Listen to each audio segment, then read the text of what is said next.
Hello everyone, সবাইকে welcome জানাচ্ছি আমাদের আজকের ক্লাসে।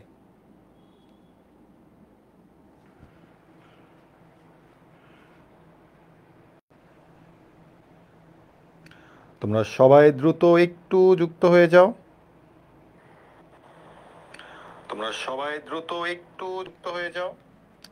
তোমরা সবাই যুক্ত হয়ে গেলে আমি ক্লাসটা কিছুক্ষণের মধ্যে শুরু করে দিচ্ছি। আমি খালি পিছন থেকে ছোট্ট একটা কাজ করি। হ্যাঁ, ওকে।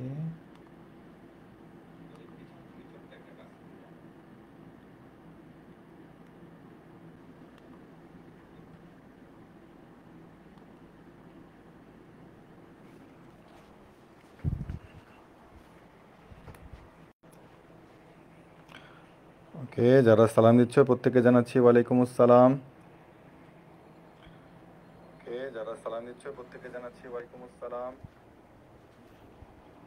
তোমরা সবাই দ্রুত একটু জয়েন হয়ে যাও। হ্যাঁ, আমি হালকা একটু সেটিংসটা ঠিক করে চলে আসতেছি।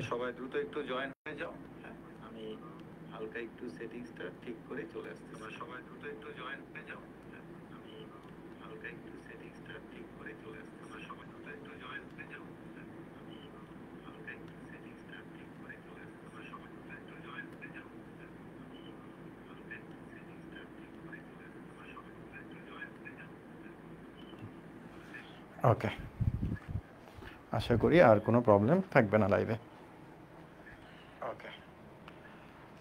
ওকে, যারা সালাম দিচ্ছ প্রত্যেকে জানাচ্ছি ওয়ালাইকুম আসসালাম ওয়া রাহমাতুল্লাহি ওয়া বারাকাতুহু। আশা করি তোমরা সবাই অনেক অনেক অনেক ভালো আছো। অ্যান্ড প্রথম ক্লাস শেষে আজকে হচ্ছে আমরা 2 নাম্বার ক্লাসে চলে এসেছি, তাই না? আজকে হচ্ছে আমরা আমাদের স্বরলেখার 2 নাম্বার ক্লাসে চলে এসেছি।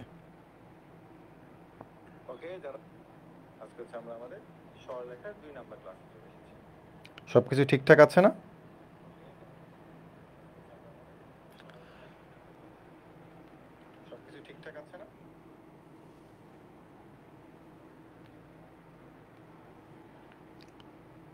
ভাই, আপনি বলেছিলেন এক রাইত ক্লাসগুলো ভর্তি হওয়ার পরে পাবো, কিন্তু কোথায় পাবো বুঝলাম না।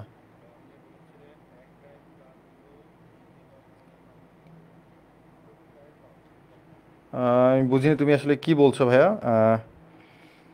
মানে ক্লাসগুলো তো ওয়েবসাইটে আছে, মানে আমরা যে ক্লাসগুলো তোমাদের এখানে নিব না, খুব সুন্দর করে ওয়েবসাইটে গোছানো আছে। তুমি ওয়েবসাইটে যাবা, দেখবা যে বন্দি বাসলের জন্য একটা ফ্রি প্রোগ্রাম আছে, একটা ফ্রি পোর্টাল আছে তোমাদের জন্য, যে এইচএসসি 2026 দিয়ে আছে ফ্রি পোর্টাল। তো ওইটাতে গেলে হচ্ছে তুমি ফ্রিতে ইনরোল করে দেন হচ্ছে আমাদের এই ক্লাসগুলো, যেগুলো ফ্রি ক্লাস হবে সেগুলো তুমি হচ্ছে একসাথে গোছানো অবস্থাতে পেয়ে যাবে। বুঝেছো? সবগুলো একসাথে গোছানো অবস্থাতে তুমি পেয়ে যাবে।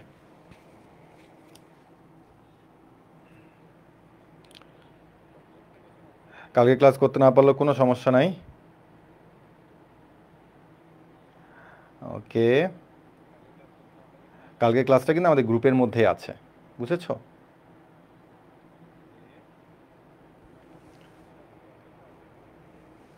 তো এইচএসসি 2026 ব্যাচ,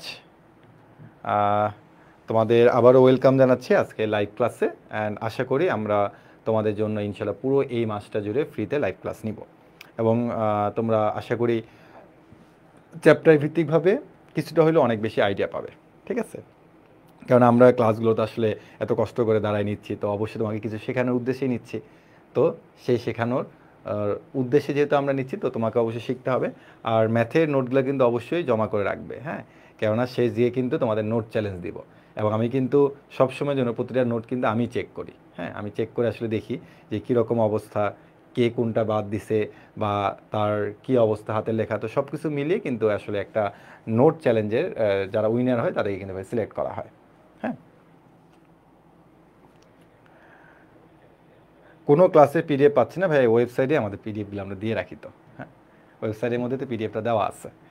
তো সমস্যা নেই, তোমাদের জিলানি ভাইয়া আসলে আমি তাকে বলে দেবো যেন ক্লাসের ক্যাপশনের মধ্যেও যেন একটা লিঙ্ক অ্যাড করে রাখে। ঠিক আছে?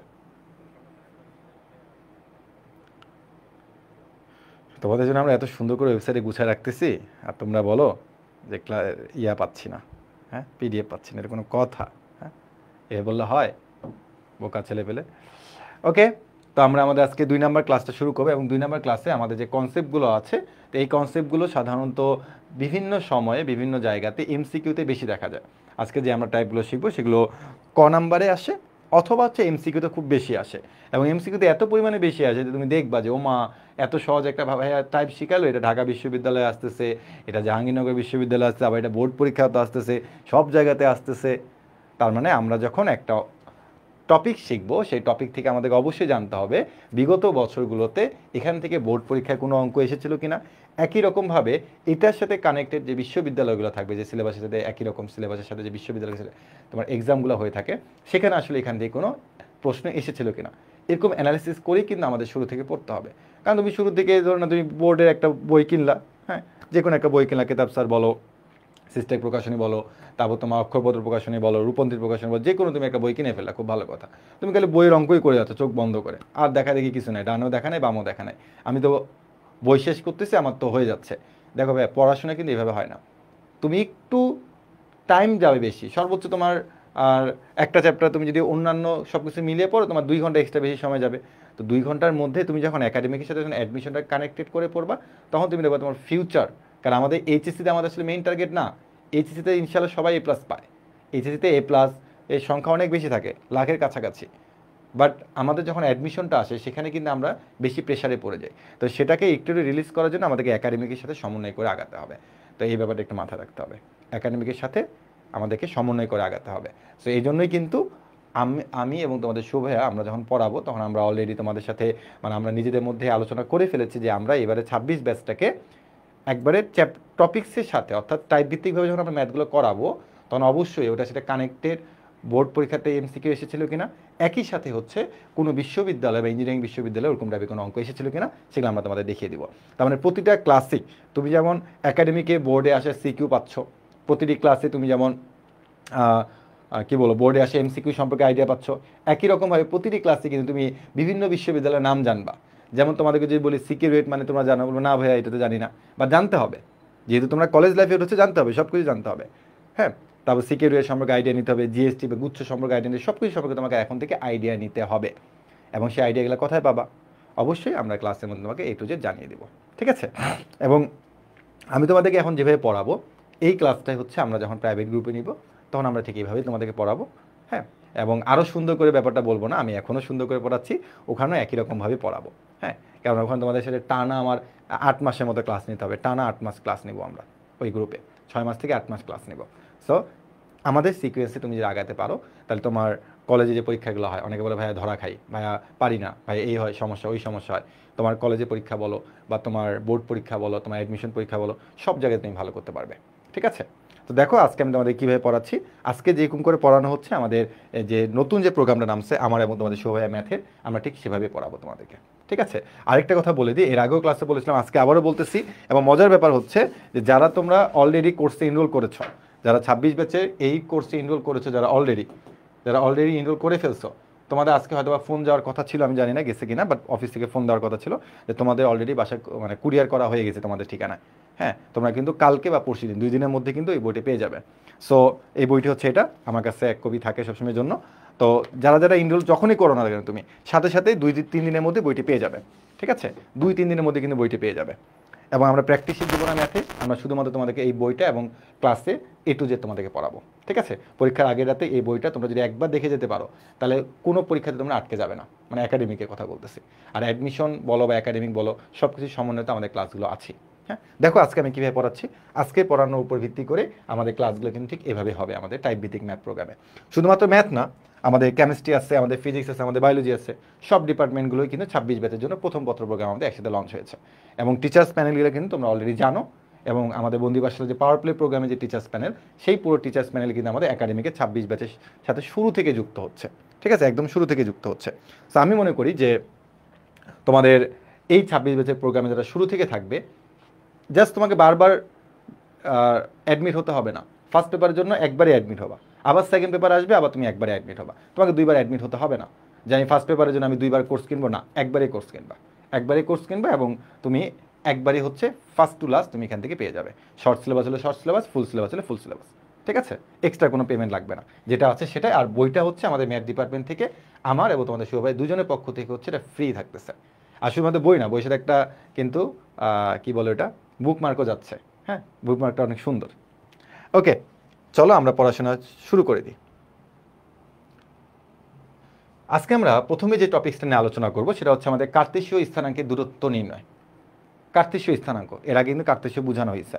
সো দুইটা বিন্দু থাকবে, তার অবশ্যই কার্তেশীয় স্থানাঙ্ক থাকবে এবং তাদের মধ্যবর্তী দূরত্বটা আমাদেরকে নির্ণয় করতে হবে। ঠিক আছে, তো এই দূরত্বের সূত্র হয়তো বা তোমরা 9, 10ও করে এসেছো মনে হয় সরলরেখাতে, ভুলে গেছে থাকার কথা। তো এই সূত্র দিয়ে আমরা আসলে বেশ কিছু অঙ্ক আছে সেগুলো আমরা সলভ করব। হ্যাঁ, তো প্রথমে আমরা জিনিসটা একটু বোঝার চেষ্টা করি। আমরা এই জিনিসটা একটু বোঝার চেষ্টা করি। এই যে ধরে নাও এটা প্রমাণ আছে, তো প্রমাণ আসলে খামোখা দেখার দরকার নাই। আমার মনে হয় না যে এই প্রমাণটা তোমার কখনো আদৌ কোনো দিন প্রয়োজন হবে, কোনো দিন প্রয়োজন হবে। তুমি হয়তো প্রথমে আবেগে বসে তুমি এটা শিখতে পারো, আবেগ তোমার অনেক, তুমি প্রমাণটা শিখে ফেলছো। দুই বিন্দু মধ্যবর্তী দূরত্ব কেমনে বের করে প্রমাণ আমি শিখে ফেলছি। বিশ্বাস করো 7 দিন যাবে না, 7 দিন না 3 দিন যাবে না, তুমি ভুলে যাবা। এত পড়াশোনার প্রেশার কি প্রমাণ মনে থাকে নাকি? এই প্রমাণ জীবনে পরীক্ষায় আসে না, তো এটা কারো মনে রাখারও দরকার নেই। ঠিক আছে, অহেতুক পরিশ্রম, তুমি একাডেমিকে অনেক স্টুডেন্ট আছে অহেতুক পরিশ্রম করে, এই অহেতুক পরিশ্রম করার কারণে শেষ দিকে তারা ধরা খায় যে এত কেন হুদায় এইসব জিনিস দেখতে গেছে। ওই সময় যদি আমি তার থেকে যদি একটু ভার্সিটির প্রশ্ন ব্যাংকটা দেখতাম, তার থেকে যদি ইঞ্জিনিয়ারিংয়ের প্রশ্ন ব্যাংকটা কিনতাম, তাও তো আমার লাভ হইতো। হ্যাঁ, তো মানে পরিশ্রম করবা, ইনপুট যা দিবা তার থেকে যেন আউটপুটটা বেশি হয়। আমি ইনপুট দিয়ে গেলাম ইচ্ছা মতো, আমার আউটপুট নাই, আউটপুট আমি সব ভুলে গেছি, তাহলে দিন শেষে তুমি কিন্তু আমার এইচএসসি লাইফে তুমি সাকসেস হবে না। তোমাকে ইনপুট তুমি যতটুকু দিবা আউটপুটটা যেন তার থেকে বেশি হয়। তুমি ক্লাস করলে 2 ঘন্টা, কন্টেন্ট পাইছো 3 পেজ, এটা কখনো তোমার আউটপুট হবে না।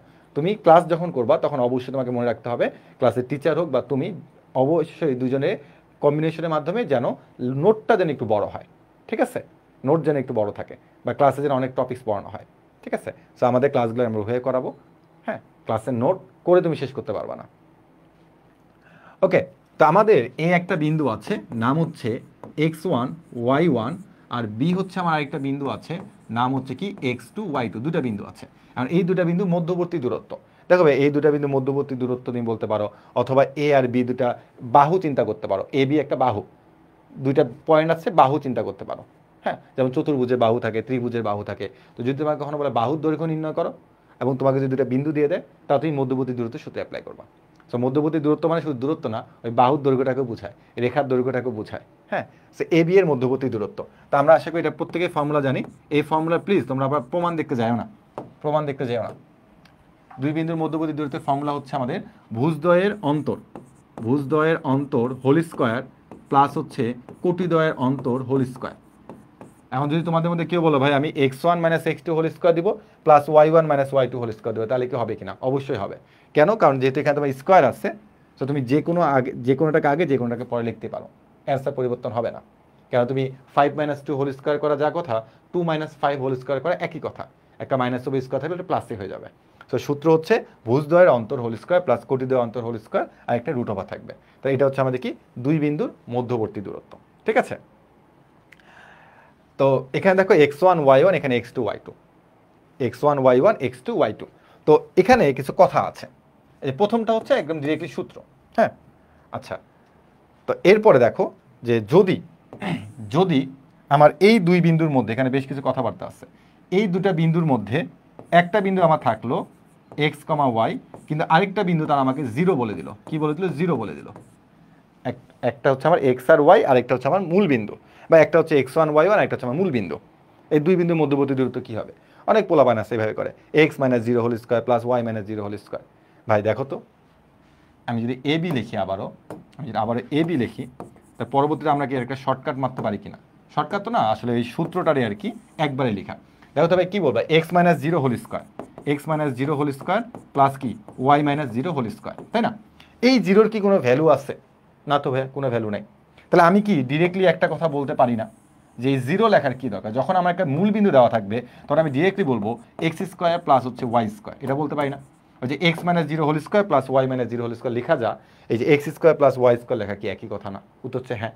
তাহলে যখন আমরা দেখবো আমাদেরকে দুই বিন্দুর মধ্যবর্তী দূরত্ব বের করতে বলছে, কিন্তু তার মধ্যে একটা বিন্দু হচ্ছে মূল বিন্দু, তখন আমরা ডিরেক্টলি বলবো যে রুট ওভার এটার উপর স্কোয়ার প্লাস এটার উপর স্কোয়ার। আমরা ওই মূল বিন্দুর দিকে তাকাবোই না। তাকাইতে গেলে কি হবে? একটু সময় নষ্ট হবে, সময় নষ্ট করা তো যাবে না, তাই না? তাহলে একটা মূল বিন্দু হলে root over x square plus y square. এখানে আমি এটাই বলছি যে x1 y1 যে একটা বিন্দু হয়ে থাকে, আর যদি একটা মূল বিন্দু থাকে, মধ্যবর্তী দূরত্ব হচ্ছে এই যে বিন্দুটার উপর square, x1 square plus y1 square. ঠিক আছে, এবার একটা মজার জিনিস আছে দেখো। হ্যাঁ, এটাকে আমরা একটু শেষ লাইনটা মনে রাখবো। দেখো একটু ভালো মতো করে বুঝো, এখানে বলছে x1, এখানে হচ্ছে বিটা, মানে x এর মান হচ্ছে x1, y মান হচ্ছে বিটা, x এর মান হচ্ছে x2, y মান হচ্ছে কি বিটা, তাই না? তা আমরা কি শিখছি, দুই বিন্দুর মধ্যবর্তী দূরত্বের ফর্মুলা হচ্ছে √x1 minus x2 whole square, মানে কি ভুজদ্বয়ের অন্তর হোল স্কোয়ার প্লাস কোটিদ্বয়ের অন্তর whole square, beta minus beta whole square. তাহলে কি হলো ভাইয়া, সর্বনাশ হয়ে গেছে, বিটা বিটা তো জিরো হয়ে গেল, তাহলে থাকলো কত ভাই, x1 minus x2 whole square, তাহলে √স্কোয়ার বাদ থাকবে কত, x1 minus x2, x1 minus x2। কিন্তু তুমি একটু খেয়াল করে দেখো তো, এর আগে আমি তোমাকে কি x2 মাইনাস x1 বুঝেছিলাম না, বাট এখানে আবার আমি কি করছি, x1 মাইনাস x2। তো ভাই কোনটা সঠিক, ওটাও সঠিক এটাও সঠিক, তাহলে ভাইয়া অ্যান্সার কি তাহলে এটা না? এখানে ছোট্ট করে তোমাকে একটা কাজ করতে হবে, সেটা একটা মডুলাস দিতে হবে। কেন? কারণ তোমাকে তারা কি বলছে, মধ্যবর্তী দূরত্ব না, দূরত্ব কি কখনো নেগেটিভ হতে পারে?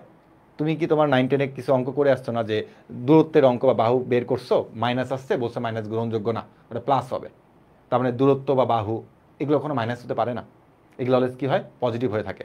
তো এই জন্য আমরা মনে রাখবো যে আমরা √স্কোয়ার যখন তুলে দিব, তখন এই x1 মাইনাস x2 কে একটা মডুলাস দিব, কেননা x1 ছোট x2 বড় হতে পারে, আবার x1 বড় x2 ছোট হতে পারে, যে কোনো ঘটনা ঘটে যেতে পারে, এই জন্য আমরা x1 মাইনাস x2 একটা মডুলাস দিব। তার মানে একটা জিনিস মনে রাখবা, দেখো কি মনে রাখবা, যদি তুমি কখনো লাইনটা এভাবে মনে রাখবা, যদি তুমি কখনো দেখো কোটির মান একই রকম হয়ে গেছে, কার মান, কোটি সেম হয়ে গেছে, দুটা বিন্দুর মধ্যবর্তী দূরত্ব বের করতে বলছে এবং কোটি একই রকম হয়ে গেছে, তখন সিম্পলি এই ক্যালকুলেশন করার দরকার নাই, এইটা করার দরকার নাই, এটা করার দরকার নাই, তুমি ডিরেক্টলি এইভাবে বলবা x1 মাইনাস x2 বা x2 minus x1, x1 minus x2 একটা মডুলাস দিয়ে দিবা, নেগেটিভ হলে অ্যান্সারটা পজিটিভ বলবা। তার মানে কোটি যদি একই রকম হয়ে যায়, তাহলে আমার কোটিটা বাদ x1 আর x2 পড়ে আছে, তাহলে তাদের মধ্যে বিয়োগ করে দিবা, একটা মডুলাস দিয়ে দিবা পরে। তাহলে একটু বলো তো ভাইয়ারা, এটার ক্ষেত্রে আমি ডিরেক্টলি কি সূত্র বলতে পারি, এটার ক্ষেত্রে আমার আলফা আর আলফা মানে কি ভুজ একই রকম হয়ে গেছে, তো আমি যখন ভুজদ্বয়ের অন্তর হোল স্কোয়ার করি তখন তো এটা জিরো হয়ে গেল, হ্যাঁ, এটা এখানে কোটি একই, এখানে ভুজ একই, তাহলে আমরা ভুজটাকে বাদ দিব, তাহলে লিখবো কি শুধুমাত্র বলো তো y1 মাইনাস হচ্ছে y2, একটা কি দেবো, মডুলাস দিব। সো এগুলো কিন্তু আমাদের একটু ট্রিক্স আকারে মনে রাখতে হবে। তো যদি আমরা কখনো দেখি আমাদের কোটি একই রকম হয়ে গেছে, দূরত্ব বের করতে বসে, তখন আমরা সিম্পল বলবো x1 মাইনাস x2 একটা মডুলাস। আর যদি কখনো আমরা দেখি যে আমাদের ভুজ একই রকম হয়ে গেছে, তখন আমরা বলবো y1 মাইনাস y2 একটা কি দেবো, মডুলাস দেবো। ঠিক আছে, খুবই ইম্পর্টেন্ট সূত্র, কিন্তু খুবই ইম্পর্টেন্ট সূত্র, এই দুইটা খুবই ইম্পর্টেন্ট সূত্র। দেখো বুঝছো কি না, তোমরা বুঝতে পেরেছো কিনা একটু বলো।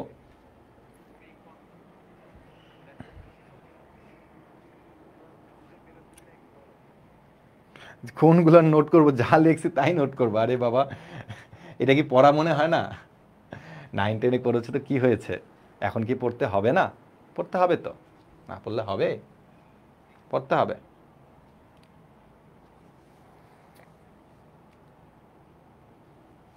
ওকে, এবার দেখো, তাহলে তোমাকে বলছে এই দুই বিন্দুর মধ্যবর্তী দূরত্ব বের করতে হবে, এই দুই বিন্দুর মধ্যবর্তী দূরত্ব বের করতে হবে। হ্যাঁ, তো আমরা কি বলবো দেখো তো, √4 minus minus plus 1 whole square plus minus 7 minus 5 whole square. তাই দেখো তো ভাই, এটাকে ক্যালকুলেশন করলে কত হচ্ছে, 5 স্কোয়ার মানে হচ্ছে 25 প্লাস মাইনাস 7 আর 5 কত হয় রে, 12, 12কে স্কোয়ার করলে কত হয়, 144। তাহলে এখানে হচ্ছে √169, তাহলে অ্যান্সার হচ্ছে কত, 30, অ্যান্সার হচ্ছে কত, 30। ঠিক আছে, একদম সিম্পল জিনিস, এটা বোঝানোর কিছু নাই। আমি পরেরটা দেখো, পরেরটা একদম সেম রাখছি, কিন্তু এখানে আমি একটু চেঞ্জ করে দেবো নিজের থেকে ডাটা। কীভাবে চেঞ্জ করবো দেখো, এটা এটা বাদ দিব, এটা বাদ দিয়ে আমি তোমাকে বলবো হচ্ছে 4, কি বলবো 4। হ্যাঁ, তো এটা কিন্তু আবার তুমি যদি দুই বিন্দু মধ্যবর্তী দূরত্ব ডিরেক্টলি ফর্মুলাটা অ্যাপ্লাই করা দরকার নেই। তুমি এখানে কি একটা জিনিস বুঝতে পারতেছো, যে আমার হচ্ছে ভুজটা একই রকম দিয়ে দিচ্ছে, কি একই রকম দিচ্ছে, ভুজ একই রকম দিচ্ছে, তাহলে আমি এখন ডিরেক্টলি সূত্রটা কি বলবো একটু বলো তো, ডিরেক্টলি আমি বলবো হচ্ছে -7 -5, মানে কি y1 মাইনাস হচ্ছে y2, একটা কি দেবো, মডুলাস দিব। তাহলে এখান থেকে আমার কত আসছে বলো তো, -12, তার মানে অ্যান্সার কত বলো তো, 12। দেখো বুঝছো কিনা, অ্যান্সার যে 12, এটা কি বুঝতে পেরেছো কিনা একটু খেয়াল করে দেখো তো, যে ভুজ যেহেতু একই রকম, এটা বাদ, ভুজ ভুজ বাদ, তাহলে y1 মাইনাস y2, বা তুমি যদি বলো ভাই আমি y2 মাইনাস y1 বলো, তাও সমস্যা নেই, মাইনাস ওয়ানটা প্লাস হয়ে যাচ্ছে, মানে 12ই পাবা, +12 বা -12। একজন আবার √ওভার দিচ্ছে কে রে, হ্যাঁ √ওভার দিতে খুব মন চায়, এ দেখো এখানে √ওভার নাই কিন্তু, হ্যাঁ এখানে √ওভার নেই, রুট ওভার নেই। হ্যাঁ, রুট ওভার স্কোয়ারটা বাদ দিয়ে দিচ্ছি আগে।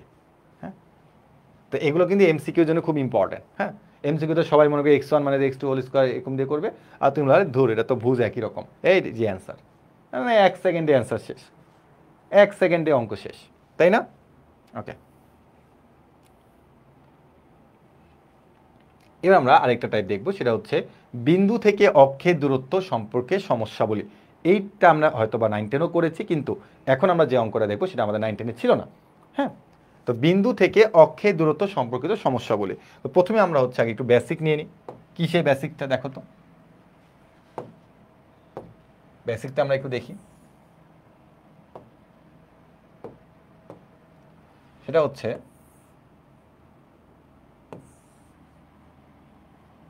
ধরুন এখানে একটা বিন্দু আছে, এখানে একটা বিন্দু নাম হচ্ছে এক্স কমা ওয়াই, পি নামে একটা বিন্দু আছে এক্স কমা ওয়াই। এখন আমি তোমাকে বললাম যে এই যে এক্স অক্ষ আছে, এই এক্স অক্ষ হতে, একটু ভালো মতো করে বুঝো, এই যে এক্স অক্ষটা আছে, এই এক্স অক্ষ হতে, এই এক্স অক্ষ হতে এই বিন্দু দূরত্ব কত, এক্স অক্ষ হতে এই বিন্দু দূরত্ব কত, তখন তুমি কি বলবা যে এই অক্ষে তুমি টান দিয়ে বলবা এই যে এটাই তো তার দূরত্ব, তাই না? এটা তার দূরত্ব। তুমি এখন যেখানে দাঁড়ায় আসছো বা যেখান থেকে তুমি ক্লাসটা করতেছো, অবশ্যই একটা তোমার দেয়াল আছে না, ওই দেয়ালটাকে তুমি যে এক্স অক্ষ চিন্তা করো, তাহলে বলবা কি ওই এক্স অক্ষ থেকে তোমার দূরত্ব কত, তার মানে কি সোজাসুজি একটা টান দিবা না যে এই দূরত্বে আমি আসি, ব্যাপারটা এরকম যে এক্স অক্ষ থেকে এই বিন্দু দূরত্ব থেকে সোজা টান। কারণ এই যে টানটা তুমি দিছো, এই যে টানটা দিছো, বলো তো এই টানটা আসলে কার সমান? আমরা কার্তেশীয় স্থানাঙ্কের মধ্যে পড়ছিলাম না, কার্তেশীয় স্থানাঙ্কের পড়ছিলাম না যে এটা হচ্ছে আমার এক্স, এটা হচ্ছে আমার কি ওয়াই, এক্স আর ওয়াই, এই জন্য এক্স কমা ওয়াই বলা হয়, তাই না? ওকে, তাহলে আমরা কি এই জিনিসটা বুঝতে পারতেছি যে এক্স অক্ষ হতে কোনো বিন্দুর দূরত্ব মানে হচ্ছে কি, তার বলতো কোটির সমান। কি সমান? কোটির সমান। তাহলে আমরা বলবো যে এক্স অক্ষ হতে এই বিন্দুটার দূরত্ব বলতে কি বোঝানো হচ্ছে বলতো? ওয়াই বোঝানো হচ্ছে না? বলতে হ্যাঁ ভাইয়া ওয়াই বোঝানো হচ্ছে। কিন্তু দেখো স্থানাঙ্ক কিন্তু যে কোনো সময় মাইনাস হতে পারে, ওয়াই কিন্তু 3 নম্বর চতুর্ভাগ 4 নম্বর চতুর্ভাগ কিন্তু মাইনাস হয়, তাই না? তো দূরত্ব কি কখনো মাইনাস হতে পারে? উত্তর হচ্ছে না ভাইয়া, হতে পারে না। তারপরে একটা মডুলাস দিয়ে দিবা সেফ জোন থাকার জন্য। তাহলে আমরা লাইনটা এভাবে বলবো, দেখো যে এক্স অক্ষ হতে পি বিন্দুর দূরত্ব, পি বিন্দুর দূরত্ব মডুলাস অফ ওয়াই। ঠিক আছে, এক্স অক্ষ হতে এই পি বিন্দু দূরত্ব বা যে কোনো একটা বিন্দু দূরত্ব হচ্ছে তার কোটির সমান। এখানে মডুলাস অফ ওয়াই না লেখা, আমি এখানে কোটি লিখি, কোটির সমান। ঠিক আছে, তাহলে আমরা মনে রাখবো এক্স অক্ষ হতে যে কোনো বিন্দু দূরত্ব তার কোটির সমান, খুব ইম্পর্টেন্ট কিন্তু। তো একই রকমভাবে আমরা আরেকটা চিত্র অঙ্কন করি, ওকে।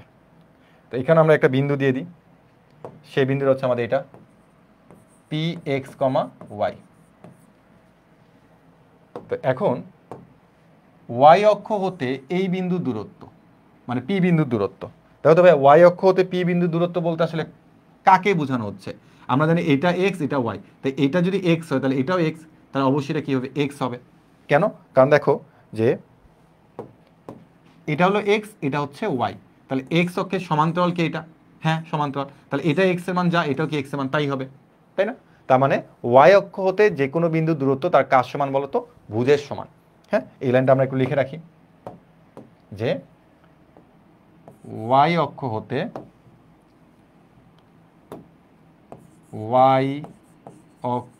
হতে পি হচ্ছে আমাদের এক্স কমা ওয়াই, পি বিন্দুর দূরত্ব কিসের সমান বলো তো? ভুজের সমান। মনে থাকবে তো নাকি যে ওয়াই অক্ষ হতে যে কোনো বিন্দু দূরত্ব তার ভুজের সমান, এবং অবশ্যই এখানে মডুলাস দিতে হবে। কেন? কারণ দূরত্ব কখনো নেগেটিভ হতে পারে না। বারবারই কিন্তু একটা কথা বলতেছি, দূরত্ব কিন্তু কখনো কি হতে পারে না? নেগেটিভ হতে পারে না।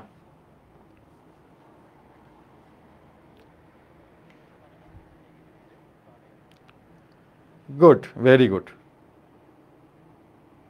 সিকিউতে একবারে করা যাবে না কেন? আর এত সহজ অঙ্ক কি তোমাকে সিকিউতে দিবে নাকি রে বোকা? তো এগুলো জাস্ট কাজে লাগবে, ছোট ছোট করে কাজে লাগবে। হ্যাঁ, যেমন আমরা এই যে একটা অঙ্ক করবো, হ্যাঁ এটা আমরা একটা করবো, এটা আমাদের একটা সিকিউ, হ্যাঁ খ বা গতে চলে আসে। তো এখানে আমাদের ওই কনসেপ্ট একটু কাজে লাগবে। কিরকম করে দেখো, এখানে তারা বলছে ওয়াই অক্ষ ও 7,2 থেকে A,5 বিন্দুটির দূরত্ব এটা। তার মানে জিনিসটা একটু বুঝতে হবে তোমাকে। প্রথমে তোমাকে ওয়াই অক্ষ হতে এই বিন্দুটার দূরত্ব বের করতে হবে, তারপর 7,2 থেকে এই বিন্দুটার দূরত্ব বের করতে হবে। অনেক স্টুডেন্ট আছে কি করে দেখো, ওয়াই অক্ষ হতে এটা দূরত্ব বের করে, এটা থেকে এটা দূরত্ব বের করে, তাহলে হবে না। দেখো এখানে একটা বাংলা ভাষা আছে, নাম হচ্ছে থেকে। থেকে এই থেকেটা থেকে দুই ভাগে ভাগ হয়েছে। তার মানে একবার তোমাকে ওয়াই অক্ষ থেকে এই বিন্দু দূরত্ব বের করতে হবে, আরেকবার হচ্ছে 7,2 থেকে এই বিন্দু দূরত্ব বের করতে হবে। বুঝা গেছে? ওকে, তাহলে আমরা এখন করে ফেলি। তাহলে আমি এখন বলবো যে ওয়াই অক্ষ হতে A,5 বিন্দুর দূরত্ব, A,5 বিন্দুর দূরত্ব।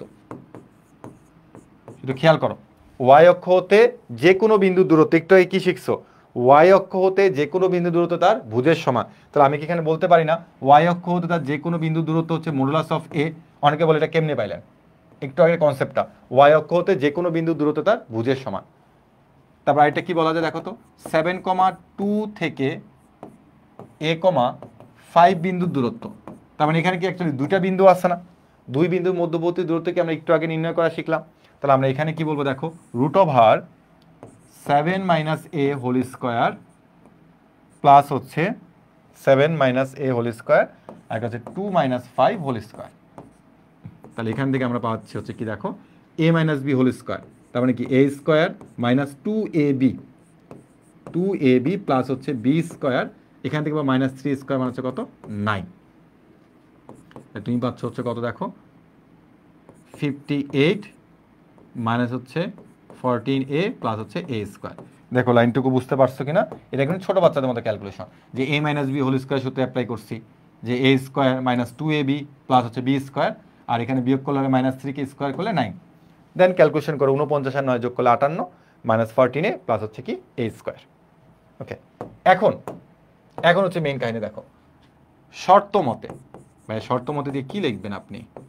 শর্ত মতে তোমাকে কি বলছে তারা বলো তো? এই যে তোমার দুইটা দূরত্ব, এই দুইটা দূরত্ব কি বলছে? সমান বলছে। তার মানে এই যে তুমি এখান থেকে একটা দূরত্ব বের করছো, এই যে একটা দূরত্ব বের করছো, দুইটা দূরত্ব কি হবে? ইকুয়াল হবে। তাহলে আমরা বলতে পারি যে শর্ত মতে হচ্ছে 58 মাইনাস হচ্ছে 14a প্লাস হচ্ছে a square equal to modulus of a। দুটা দূরত্ব কি সমান? প্রশ্নে বলে দিচ্ছে। তাহলে এই যে রুট ওভার একটু ঝামেলা করে, তাই রুট ওভারকে উঠানোর জন্য আমাকে কি করতে হবে? স্কোয়ার করে দিতে হবে। তাহলে আমি পাবো হচ্ছে a স্কোয়ার মাইনাস হচ্ছে 14a প্লাস হচ্ছে 58 ইকুয়াল টু হচ্ছে a স্কোয়ার। আমি এটাকে সাজাই লিখলাম, আর এখানে স্কোয়ার করলে হবে a স্কোয়ার, আর এখানে স্কোয়ার করলে রুট ওভার স্কোয়ার উঠে যাবে। তাহলে দেখো a স্কোয়ার বাদ হয়ে গেল, তাই থাকবে হচ্ছে আমার 14a ইকুয়াল টু হচ্ছে 58। 58 ওপাশে গেলে কী হবে বলতো? -58। তো মাইনাস মাইনাস বাদ দিয়ে দিলাম, থাকবে হচ্ছে এটা। তো এখান থেকে তুমি পাবা a ইকুয়াল টু হচ্ছে 58/14। সো তুমি যদি এখানে 2 দিয়ে কাটাকাটি করো 29/7, অ্যান্সার হচ্ছে 29/7। দেখি কেউ পেরেছে কিনা। স্থিরাঙ্ক নেগেটিভ হয়,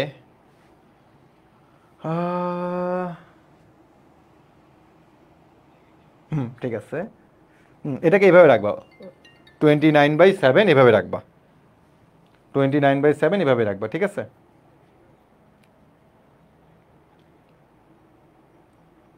দেখো বুঝতে পেরেছো কিনা।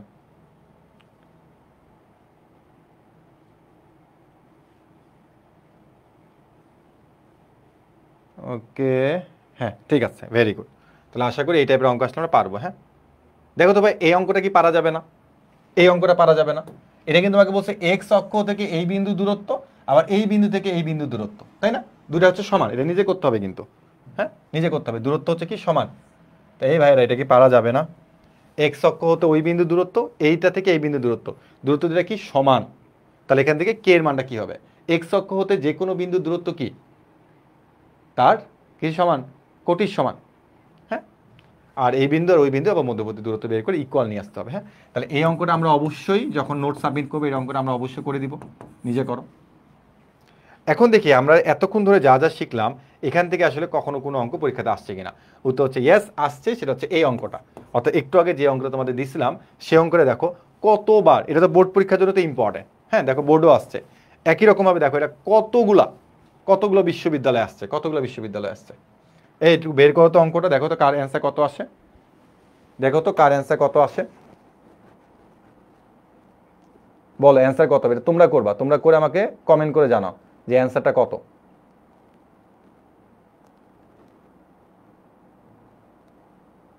তোমরা আমাকে জানাও যে অ্যান্সারটা কত হবে।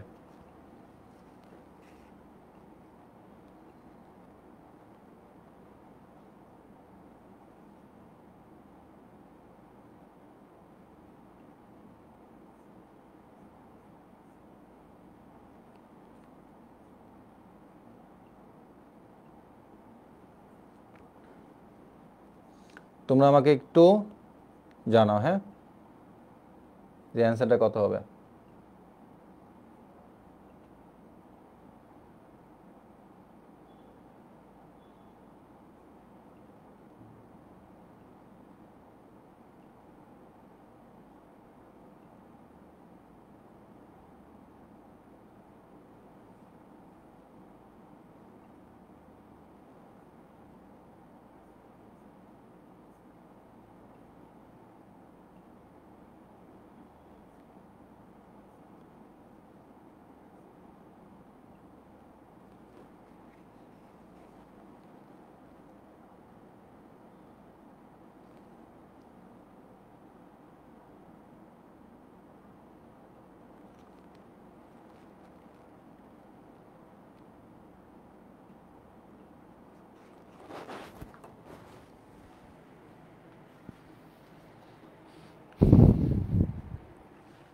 সবাই অ্যান্সার বলতেছে মাইনাস। আচ্ছা মাইনাসটা কেন আসবে রে, মাইনাস কি আসলে আসবে আদৌ? আচ্ছা মাইনাস আসলেও আসতে পারে, কারণ স্থানাঙ্ক তো মাইনাসও আসতে পারে।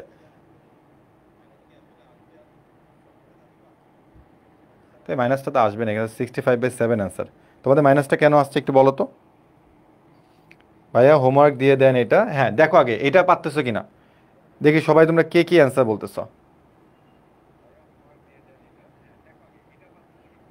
আচ্ছা অনেকে বলতেছো -65/7। ওকে -65/7 অ্যান্সার ডি ডি ডি। ওকে হ্যাঁ, অ্যান্সার একজন বি বলছে। এই 70 রে, এটা 70, তোমাদের 7 লাগবে 7। কেউ বলে 65/7, কেউ বলে এটা। আচ্ছা দেখি কি হয়। হ্যাঁ আচ্ছা আমি একবারই করি, ঠিক আছে। তো এখানে হবে হচ্ছে মডুলাস অফ কে, আর এখানে হবে হচ্ছে √হার -5 -9 -4 -5 -4 হোল স্কোয়ার, আমি একবারই করতেছি, প্লাস কে প্লাস হচ্ছে 7 হোল স্কোয়ার। তাহলে আমি এখান থেকে পাচ্ছি হচ্ছে 81 প্লাস হচ্ছে কে স্কোয়ার প্লাস হচ্ছে 14K প্লাস হচ্ছে 49 ইকুয়াল টু হচ্ছে কত 4। তাহলে স্কোয়ার করে যদি দেই তাহলে হচ্ছে কে স্কোয়ার প্লাস হচ্ছে 14K প্লাস হচ্ছে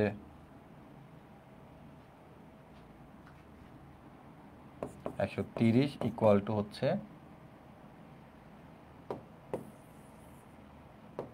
কে হবে, তাহলে এখানে হবে কে স্কোয়ার, তাহলে কে স্কোয়ার বার, তাহলে হচ্ছে কে ইকুয়াল টু হচ্ছে মাইনাস, মাইনাস হবে তো -130 বাই হচ্ছে কত 14, কাটাকাটি করলে -65 বাই হচ্ছে 7। ডি হচ্ছে অ্যান্সার। হ্যাঁ যারা তোমরা সি বলেছো তোমরা হয়তো মাইনাসটা দাও নেই, প্লিজ একটু মাইনাসটা দিয়ে দাও, প্লিজ মাইনাসটা দিয়ে দাও, হ্যাঁ মাইনাসটা দিয়ে দাও। এখন আমরা আজকে এবার নতুন একটা টপিক শিখবো যেটা তোমাদের 9-10-এ ছিল না। অনেকে তো খুব কথা বলে ভাই এটা 9-10-এ শিখছি, 9-10-এ শিখছি, ভাই এটা এবার তো 9-10-এ শিখোস নাই। হ্যাঁ এটা এবার তোরা 9-10-এ শিখোস নাই, নে এটা 9-10-এ শিখো নাই, এটা তোমরা 9-10-এ আর শিখো নাই।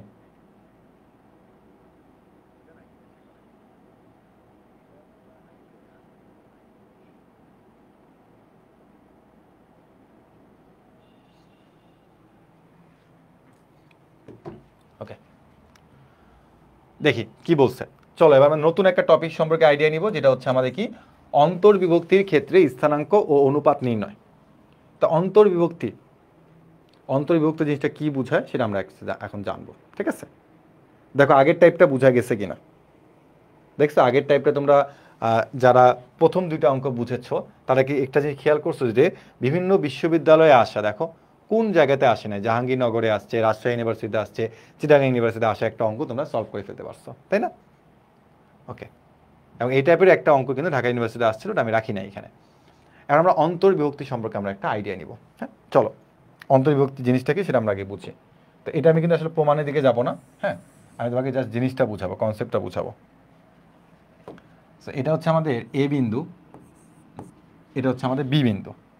হ্যাঁ, এ বিন্দু আর বি বিন্দু, এ আর বিকে তুমি সংযোগ করে দিচ্ছ, ভালো মতো করে বুঝো, দুইটা বিন্দু আছে, এ বিন্দু আর বি বিন্দু, এ আর বিকে আমি সংযোগ করে দিচ্ছি, দেখা বছর সংযোগ করে দিচ্ছি। এখন বলো তো এই দুইটা বিন্দুকে আমি ইচ্ছা করলে বিভক্ত করে দিতে পারবো। মনে রাখবে যে কোনো একটা কিছু কিন্তু একটা বিন্দু দিয়ে বিভক্ত করা যায়।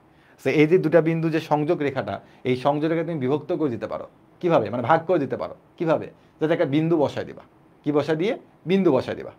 হ্যাঁ, দেখো যে আমি যে সাপোজ এখানে একটা বিন্দু বসায় দিই, এই জায়গাটাতে একটা বিন্দু বসায় দিলাম, তাহলে দেখো তো এ আর বি কি ভাগ হয়ে গেল না? হ্যাঁ, তো এই যে বিন্দুটা যে এখানে বসায় দিলাম আর এই যে ভাগ হয়ে গেল, সে ভাগটা কি ভেতর বরাবর হয়েছে না? উত্তর হচ্ছে হ্যাঁ। তাই এটাকে বলা হয় অন্তর্বিভক্ত। কি বলা হয়? অন্তর্বিভক্তি বলা হয়। ঠিক আছে, এ বি, এটাকে আমি এ বি এর মধ্যে একটা বিন্দুতে আমি হচ্ছে ভাগ করছি, সেটা যে মিডিলে হইতে ব্যাপারটা এরকম না, যে কোনো জায়গাতে, এইখানে ওখানে ওখানে যে কোনো জায়গাতে ভাগ হইতে পারে। তো এই ভাগটার নাম আমি দিলাম হচ্ছে সি। তাহলে এই x1 y1 এটার নাম দিয়ে দিই, এটা হচ্ছে আমার x2 y2, x2 y2, আর সি বিন্দুটা হচ্ছে আমার xy। ঠিক আছে, তাহলে এই যে দেখো সি বিন্দু যখন ভাগ করছে তখন সে এখানে একটা ভাগ আর এখানে একটা ভাগ, মনে হচ্ছে না এটা ছোট এটা বড়? হ্যাঁ ভাই, ছোট বড় মনে হচ্ছে। তো এর একটা নির্দিষ্ট অনুপাতে ভাগ করে, হ্যাঁ, একটা নির্দিষ্ট অনুপাতে ভাগ করে। তাই ধরে নিলাম যে এটা হচ্ছে আমার সেই এম অনুপাত, এটা হচ্ছে সেই এন অনুপাত, অনুপাতটা হচ্ছে এম এম। হ্যাঁ, তোমরা এমনিতে দেখো না যে সাপোজ ধরে নাও যে তোমার বাসায় কোনো একটা আলমারি আছে, এই আলমারিগুলো ভাগ করা করা থাকে না, ভাগ করা করা থাকে। তো তুমি যদি কোনো একটা ভাগ চিন্তা করো, তাহলে এই ভাগটা হচ্ছে ওই ভাগের থেকে ছোট বা বড় হতে পারে। হ্যাঁ, তো ব্যাপারটা হচ্ছে এখানে এরকম ঠিক যে জাস্ট ভাগ করা, সে হচ্ছে এম আর এন অনুপাতে ভাগ করছে, এটা হইতে পারে এটা 2, এটা হলো 3, এটা হলো 4, এটা হলো 7, এরকম ভাগ হইতে পারে। হ্যাঁ, একটা কম একটা বেশি, ব্যাপারটা এরকম। তো M:N বা M N অনুপাতে ভাগ করছে। তাহলে এই যে এখন সি বিন্দুটা যে আছে, সি বিন্দু স্থানাঙ্ক তোমাকে তারা বের করতে বলবে। বুঝা গেছে? লাইনটা একটু বুঝো। এ আর বি দুই বিন্দু স্থানাঙ্ক তারা তোমাকে দিয়ে দিবে, বলবে এদের সংযোগ রেখাটাকে সি নামে একটা বিন্দু আসে অন্তর্বিভক্ত করছে, এবং অন্তর্বিভক্ত যে করছে কোন অনুপাতে করছে? M:N অনুপাতে বিভক্ত করছে। তাহলে এই যে সি বিন্দুটা যে আছে, এই সি বিন্দু স্থানাঙ্ক তোমাকে বের করতে হবে, সি বিন্দু স্থানাঙ্ক তোমাকে বের করতে হবে। বুঝা গেছে? তো সি বিন্দু স্থানাঙ্ক মানে কি? এক্স আর ওয়াই তোমাকে বের করতে হবে, আর আমাদেরকে এক্স আর ওয়াই বের করতে হবে। তো আমি দেখছি মানে আমি যখন কলেজ লাইফে ছিলাম, মানে কলেজে যখন প্রথম যখন প্রাইভেটে গেছিলাম, আমার এখনো মনে আছে যে আমি এই সূত্রটা মুখস্থ করছিলাম, মনে করো যে ধরুন প্রায় 15-20 মিনিট বা আরো 30 মিনিট ধরে, তারপরে মনে থাকে না। আমি বলি আরে কি একটা অবস্থা, এই সূত্র কেন মনে থাকে না, মানে সূত্র মুখস্থ করতে গিয়ে একাকার অবস্থা। হ্যাঁ, তো কলেজ লাইফটা ওভাবে পার করছি, মানে সূত্র আর কোনো ট্রিক্স আর বুঝি নাই। বাট আমি যখন পড়ানো শুরু করছি, তখন আমি নিজে নিজে একটা ট্রিক্স চিন্তা করছি যে পোলাপান থেকে এমনি বুঝে ওরা পারবে। হ্যাঁ, বাট আমি যদি তোমাকে এমনি সূত্র লিখে দিই, এক্স ইকুয়াল টু হচ্ছে, মনে রাখবা দেখো সূত্র, এক্স ইকুয়াল টু হচ্ছে x2m প্লাস nx2।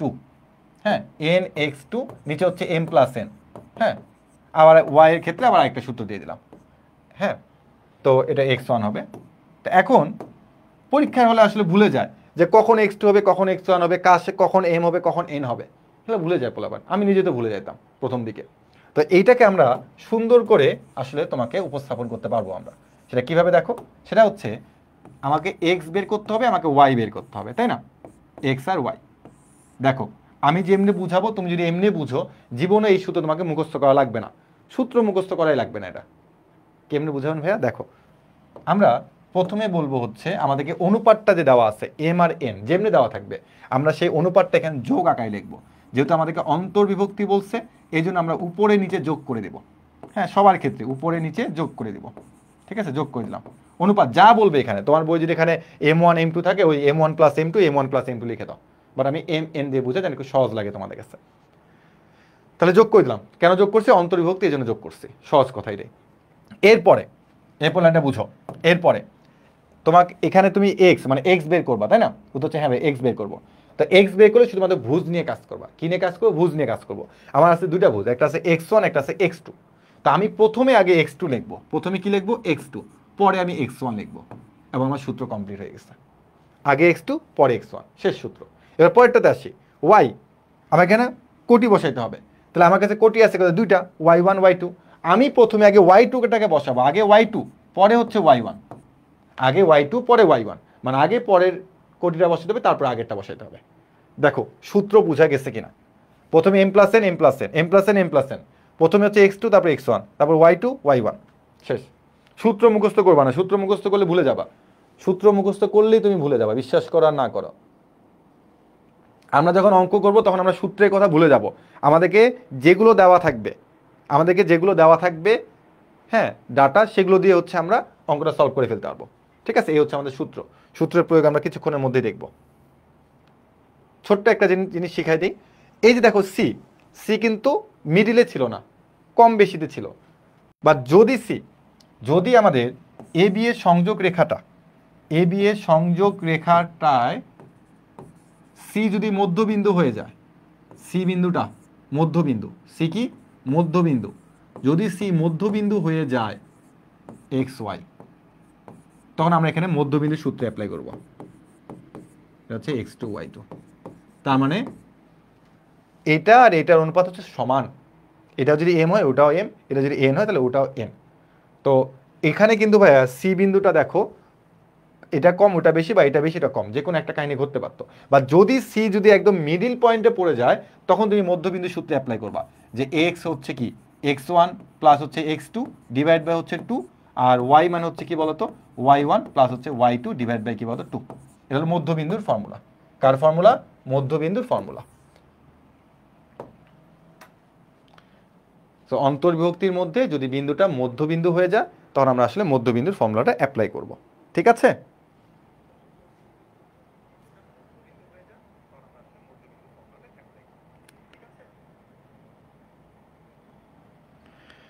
আচ্ছা, এম এন এর দিকটা উল্টাপাল্টা করবা না কেন, আমি তোমাদেরকে বলে দিব যে কেন তোমরা উল্টাপাল্টা করবা না। হ্যাঁ, উল্টাপাল্টা হবে না, সিকোয়েন্স অনুযায়ী গেলে উল্টাপাল্টা হবে না। হ্যাঁ, তো আমরা দেখবো যে আমরা যে অন্তর্বিভক্তিটা শিখলাম, সেখান থেকে আসলে কখনো বোর্ড পরীক্ষাতে অঙ্ক আসছে কিনা, এবং সেখান থেকে বিভিন্ন বিশ্ববিদ্যালয়ে আসছে কিনা। দেখো ঢাকা ইউনিভার্সিটি, জাহাঙ্গীরনগর ইউনিভার্সিটি, হ্যাঁ এগুলো তো আসছে একই রকমভাবে, কিন্তু এটা বোর্ড পরীক্ষাতে আসছে। দেখো কুমিল্লা বোর্ড 2017-তে আসছে, আরও আসছে, আমি এতগুলো রাখি নাই প্রশ্ন।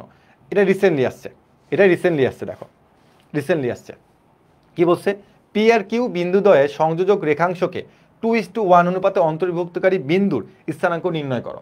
তো অনেক পোলাপাইন আছে, তারা ইচ্ছা করে কেন জানি বলে আমি আগে 1 পরে 2 লিখতে পারবো কিনা। উত্তর হচ্ছে না, তোমাকে যেভাবে দেওয়া আছে তুমি ওভাবে লিখবা। কিভাবে? দেখো পি আর কিউ বলছে, তো তোমাকে তারা এখানে কোনো দিক বলেনি, পি কিউ বা কিউ পি কিছু বলে নাই। তো তুমি প্রথমে হচ্ছে 2:1 বলছে না, চোখ বন্ধ করে যেমনি বলছে অমনি যোগ করে দাও। হ্যাঁ, 1+2 লিখতে পারবা না, যেমনি আছে অমনি লিখবা। 2+1 2+1 যেমনি আছে অমনি লিখবা। ঠিক আছে, যেভাবে আছে ওভাবে লিখলাম। তো প্রথমটা হচ্ছে আমার x1 y1, পরেরটা হচ্ছে আমার কি বলছে x2 y2। তাহলে আমি প্রথমে কি করব? প্রথমে হচ্ছে আমি আগে x2 লিখবো। তাহলে এটা হচ্ছে x1, কিন্তু এটা হচ্ছে কিন্তু x2। তাহলে আমি আগে x2 লিখবো, x2, তারপর আমি কি লিখবো x1 লিখবো।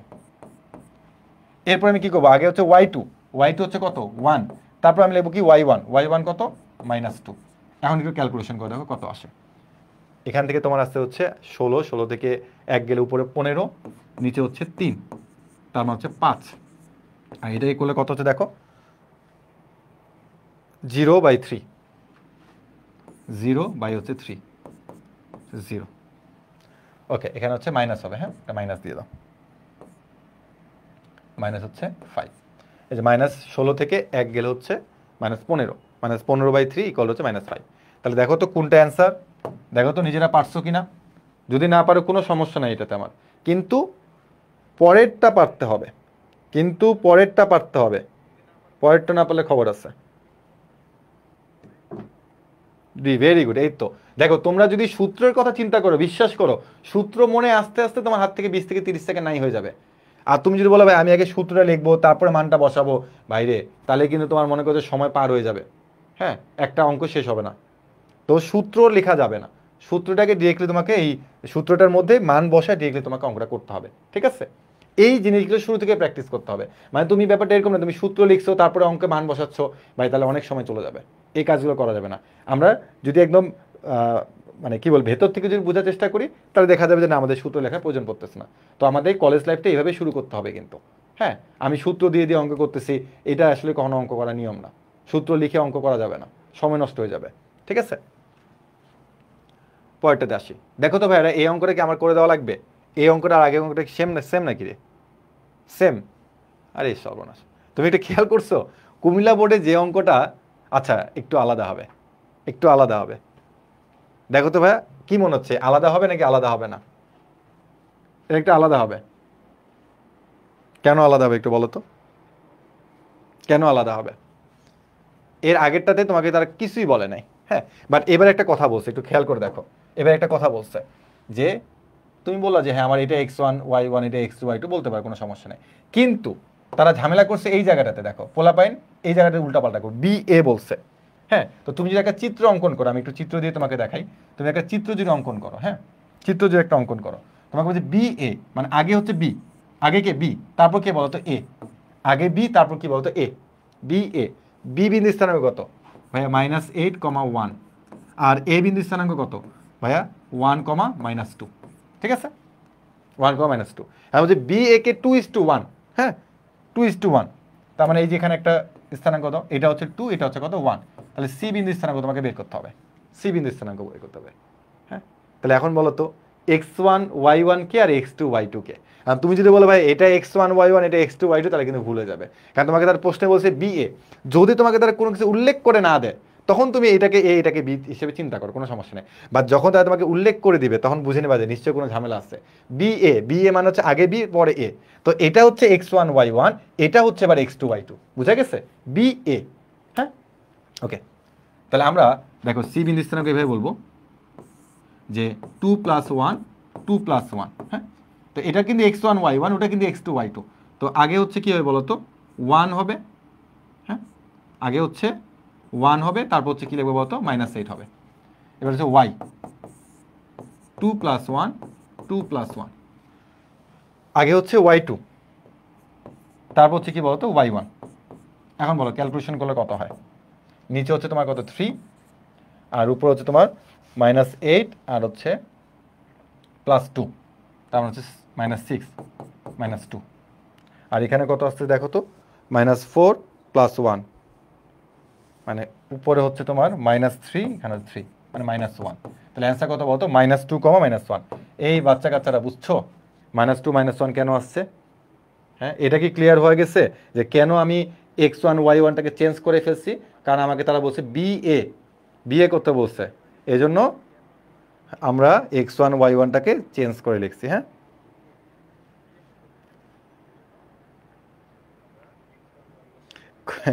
জিলানি ভাইয়া লিখছে তোমাদের কুমিল্লা বোর্ড সবসময় এরকম করে, মাঝে মধ্যে একটু দুষ্টমি না করলে কি হয়?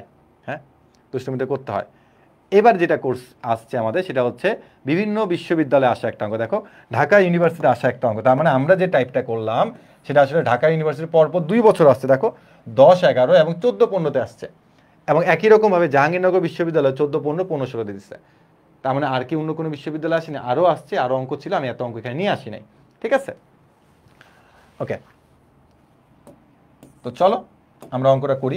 আমি কেন করব, তোমরাই করো তো, বলো তোমাদের মধ্যে একটা যেন এখন ভাব আসে, আরে আমরা ক্লাসে যা পড়ি এখান থেকে বিভিন্ন বিশ্ববিদ্যালয়ের প্রশ্ন আসে এবং এগুলো আমরা সলভ করতে পারি, একটা কনফিডেন্স থাকবে, মানে তোমার কলেজ লাইফের শুরু থেকে তোমার একটা কনফিডেন্স থাকবে যে হ্যাঁ আমি ভার্সিটির প্রশ্ন আমি সলভ করতে পারি, হ্যাঁ আমি ইঞ্জিনিয়ারিংয়ের প্রশ্ন আমি সলভ করতে পারি। মানে এই কনফিডেন্সটা যখন তুমি নিয়ে আসতে পারবা, ইনশাল্লাহ তুমি ভালো কিছু করতে পারবা। হ্যাঁ, একাডেমিক পড়াশোনাটাকে ওইটার সাথে আসলে কানেকশন করে পড়াইতে হয়। ঠিক আছে,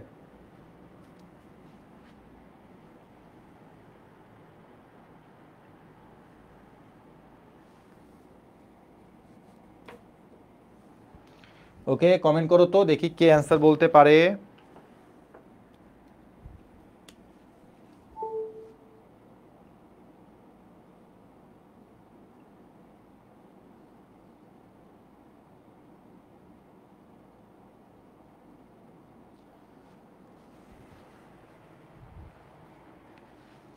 পোলাপাইন পারছো রে, নাকি আমার করে দেওয়া লাগবে? পোলাপাইন সব ডি বলতেছে, আমার মনে হচ্ছে ওইটাই হবে, ডি নাম্বারটাই হওয়ার কথা, 4,2 4,2। তো যাই হোক, তোমাদের কাব্য ভাই এটা করবে না, তোমাদের উপরে অনেক আস্থা রাখছে, অনেক বিশ্বাস রাখছে। হ্যাঁ, তোমাদেরটা আমি মারিয়ে দিলাম, যাও 4,2। দেখো তো তোমরা খুব দ্রুত সলভ করতে পারছো না? হ্যাঁ, তার মানে আমরা যদি এভাবে যদি অন্তর্বিভক্তির ফর্মুলাটা অ্যাপ্লাই করতে পারি তাহলে বিশ্বাস করো তুমি অনেক কম সময় করতে পারবা। তোমার একটা ফ্রেন্ড দেখবা যে সূত্র বসে অঙ্কটা করতে তার 1 মিনিট 2 মিনিট লাগতেছে, বাট তুমি সেটাকে 30 সেকেন্ডে করে ফেলতেছো। হ্যাঁ, অথচ ওই সূত্র মুখস্থ করছে পুরো ব্রেন খরচ করে, কিন্তু তুমি কোনো সূত্রই মুখস্থ করো নি। হ্যাঁ,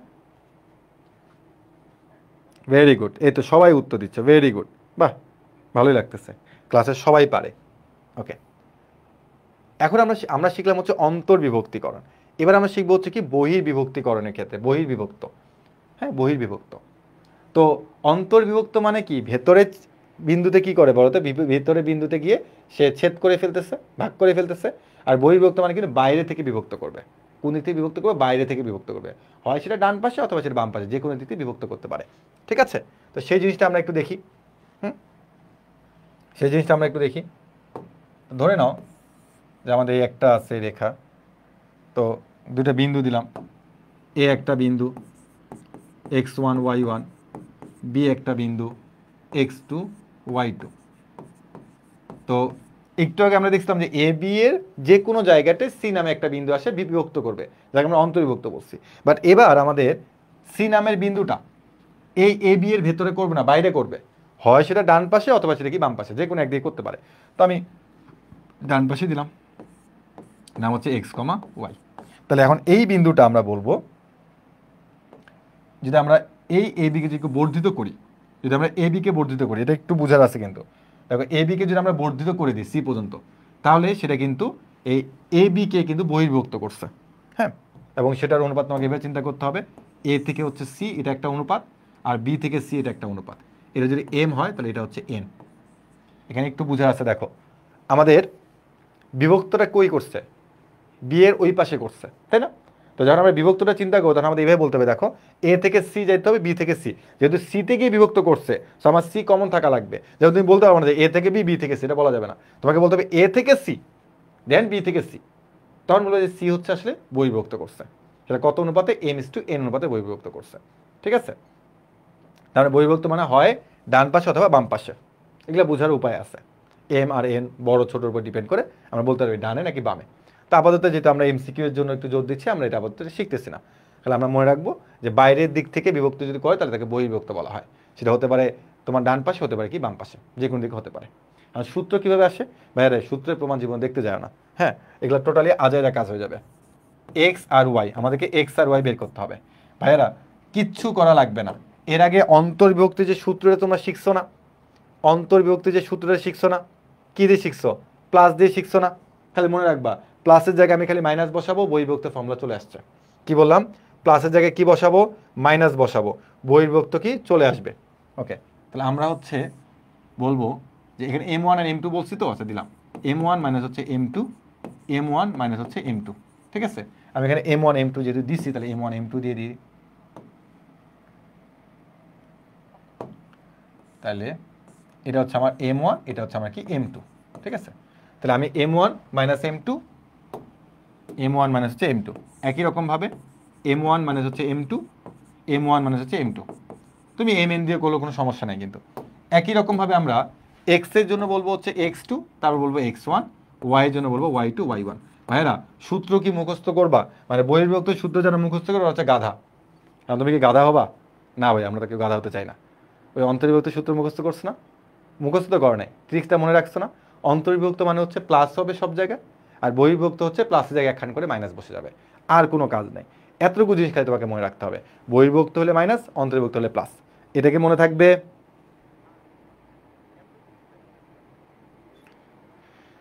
ওকে, চলো দেখি রাজশাহী বোর্ড, রাজশাহী বোর্ড 2022-এ আসছে এই অঙ্কটা বহির্বিভক্ত। হ্যাঁ, তো আমরা কেন জানি স্বভাবগতভাবে বহির্বিভক্ত লেখা থাকলে আমরা অন্তর্বিভক্ত দেখা পাই চোখে। হ্যাঁ, প্লাস দিয়ে করি এবং অ্যান্সারটা মিলে যায়, কেন সারা জানে যে তুমি ভুল করতে পারো, ভুল অ্যান্সারটা অপশনে প্রথমেই থাকে। তো আমরা চেষ্টা করব যে প্রশ্নে কি বলছে এটা দেখার জন্য। প্রশ্নে বলছে বহির্বিভক্তকারী, হ্যাঁ, তো আমরা হচ্ছে মাইনাস দিয়ে করব।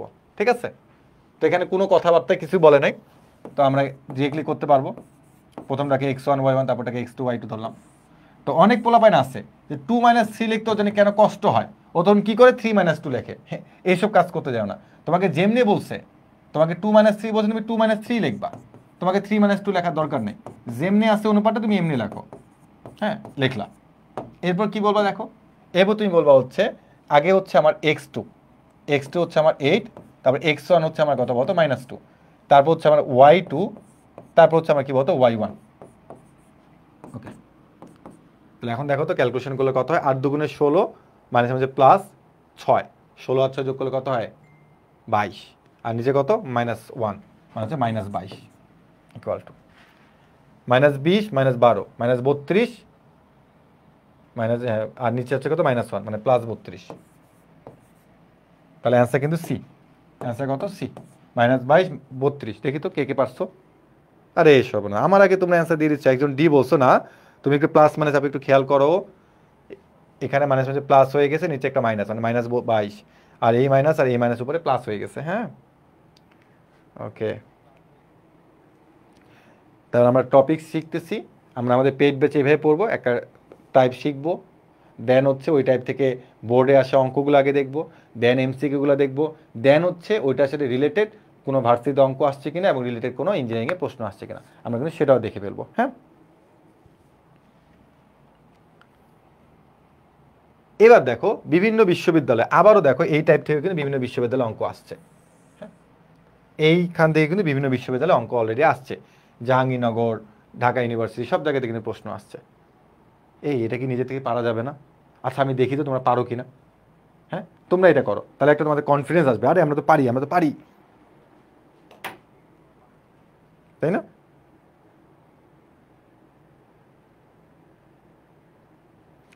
বলো তো অ্যান্সার কত হবে।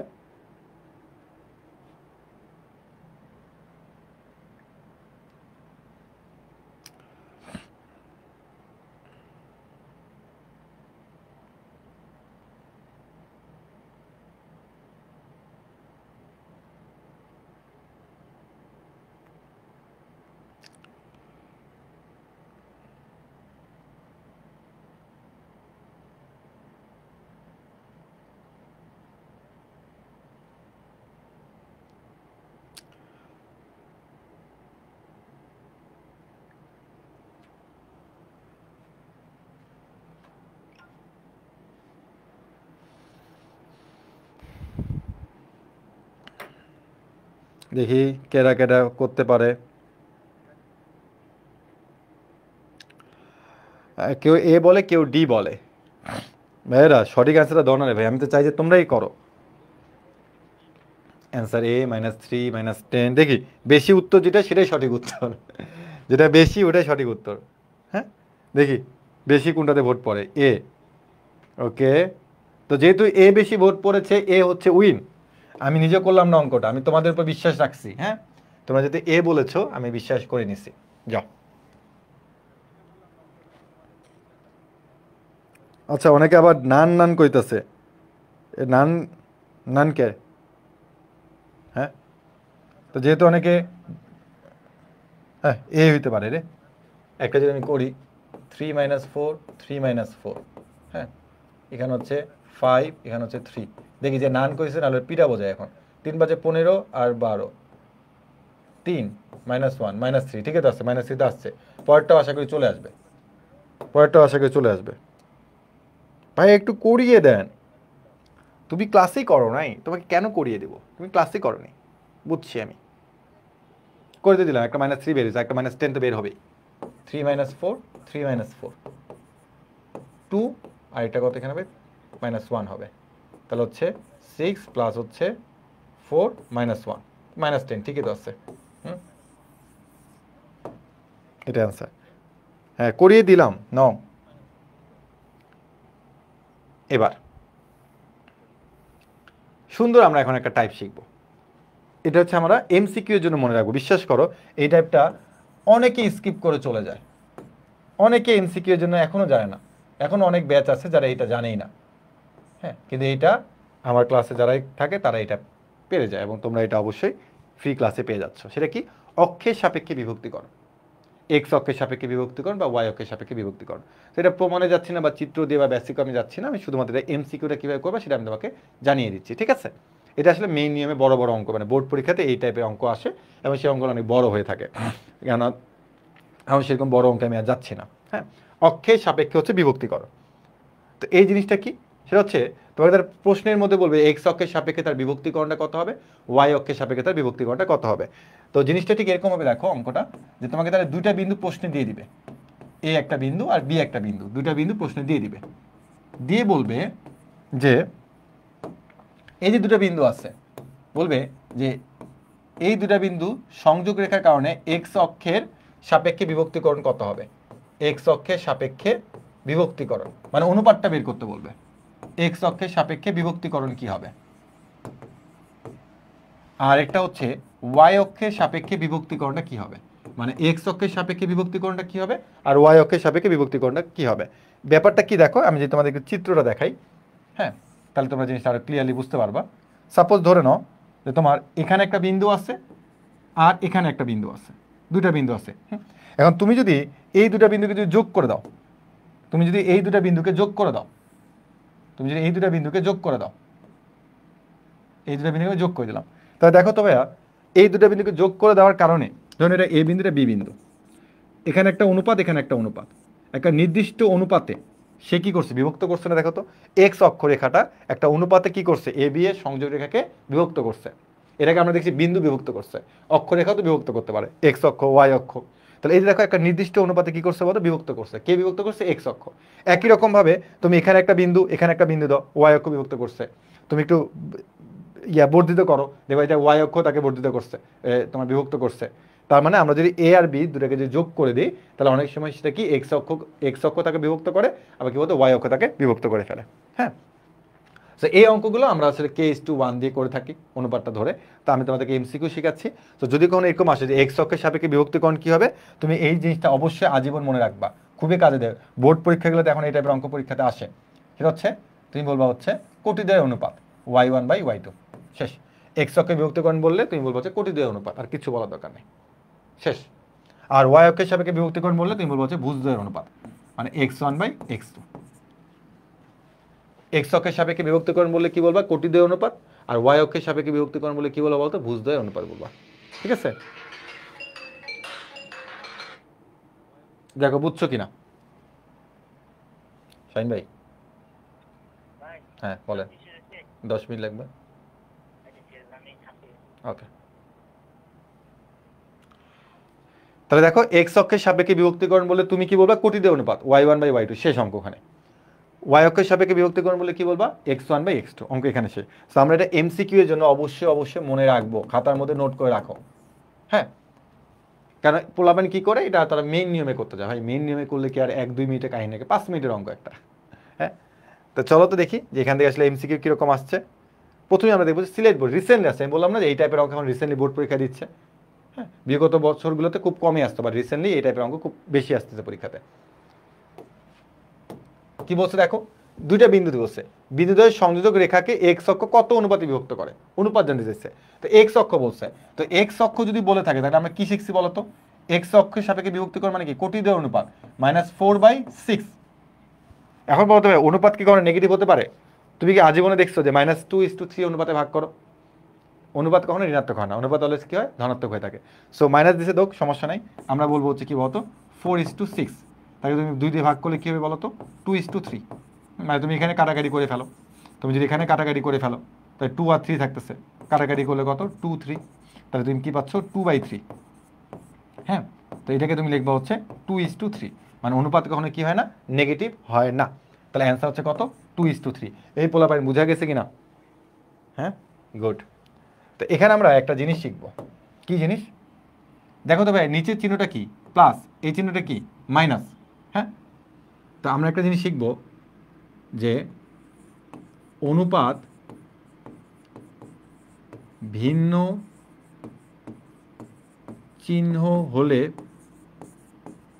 অন্তর্বিভক্ত, অন্তর্বিভক্ত, এটা অনেক সময় পরীক্ষাতে আসে যে তারা কি অন্তর্বিভক্তভাবে বিভক্ত হয় নাকি হচ্ছে বহির্বিভক্তভাবে ভাগ করে। তো যদি তুমি দেখো যে অনুপাত, এই যে অনুপাতটা বিপরীত চিহ্ন, একটা প্লাস একটা মাইনাস, বা একটা মাইনাস একটা প্লাস, এরকম যদি থাকে, বিপরীত চিহ্ন, উপরটা প্লাস নিচেরটা মাইনাস, বা নিচেরটা মাইনাস উপরটা প্লাস, এরকম যদি থাকে, তাহলে বলবো যে তারা অন্তর্বিভক্ত। বিপরীত চিহ্ন হলে কি হবে, অন্তর্বিভক্ত হবে। তাহলে আমাদেরকে যদি কখনো এটা প্রশ্ন করতো যে তাদের অনুপাতটা কত, আমি বের করে দিলাম 2:3, এবং বললো যে তারা আসলে কিভাবে বিভক্ত হয়, কিভাবে বিভক্ত হয়, অন্তর্বিভক্ত নাকি বহির্বিভক্ত? তখন আমরা দেখবো যে অনুপাতের ভেতরে আমি যে চিহ্ন সহ যদি নেই, হ্যাঁ, তাহলে আমার চিহ্নগুলো কি বিপরীত কিনা? উত্তর হচ্ছে হ্যাঁ বিপরীত, তাহলে হচ্ছে অন্তর্বিভক্ত। আর চিহ্ন যদি একই হয়, চিহ্ন যদি একই হয়, চিহ্ন একই, চিহ্ন একই হলে কি হবে? চিহ্ন একই হলে হচ্ছে বহির্বিভক্ত হবে। কি বিভক্ত হবে? বহির্বিভক্ত হবে। ঠিক আছে, চিহ্ন একই হলে কি হবে? বহির্বিভক্ত হবে। ওকে, এটা বলো তোমরা। ময়মনসিংহ বোর্ড 2022-এ আসছিল, ওয়াই অক্ষরেখা যে অনুপাতে বিভক্ত করে এবং সেই বিভক্তটা কি হবে, অন্তর্বিভক্ত নাকি বহির্বিভক্ত? প্রত্যেকে কমেন্ট করে বলবা। যে প্রথমত হচ্ছে এই প্রশ্নের উত্তর দাও, পরবর্তী তোমরা বলবা যে সেটা আসলে অন্তর্বিভক্ত হবে নাকি বহির্বিভক্ত হবে। লাইভ ক্লাসের নোটিফিকেশন যদি না পাও কোনো সমস্যা নাই, তুমি প্রতিদিন 9টা থেকে 9টা 5-এর মধ্যে এই গ্রুপে চলে আসবে, ক্লাস পেয়ে যাবে। ঠিক আছে,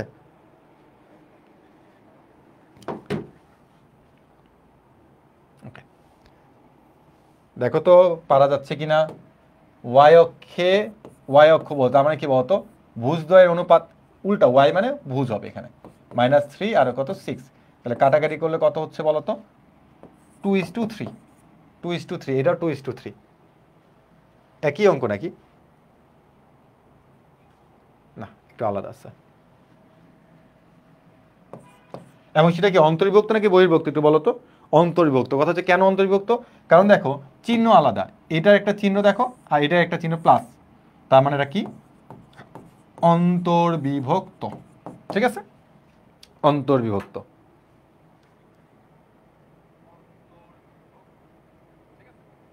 ভেরি গুড, তাহলে এরকম টাইপের অঙ্ক আসলে পারবা, বুঝা গেছে।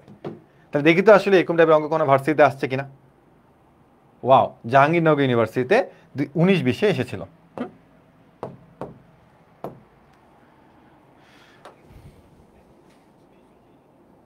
ভাইয়া 1:2 হবে, আমি বলে ভুল করছি, দাঁড়া, সরি সরি সরি, দেখছো ক্যালকুলেশনে কত কাঁচা হয়ে গেলাম তোমাদের পড়াইতে পড়াইতে। কাটাকাটি করলে 1:2, হ্যাঁ 1:2 বি। তোমরা দিছো সঠিক উত্তর, আমি দিছি ভুল উত্তর, অনেক কনফিডেন্স। আচ্ছা ঠিক আছে, হ্যাঁ বি বি, ওকে। এবার এটা করো, দেখি জাহাঙ্গীরনগরের অঙ্ক কে কে পারো, জাহাঙ্গীরনগর বিশ্ববিদ্যালয়ের অঙ্ক দেখি কে কে পারো।